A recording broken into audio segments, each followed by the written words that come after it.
Sila kaya yan? Loads oh. Ford Ranger, backlash dashboard. Dahil lang sa isang daga na inuod na, nandun na sa cooling system niya, nasa evaporator. Sabay cleaning na rin ng aircon. Ford Ranger 2.2. Alright. Ayun oh, yun pa rin yung ano, yung mga nagbabasbas. Siya na naman ang bumasbas nitong Ford Ranger na ito. Ford Ranger.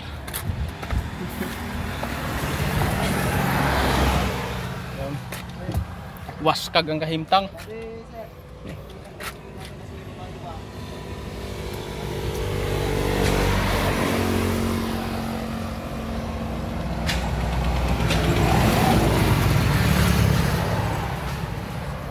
Wala pa naman silang nasira dyan, ano?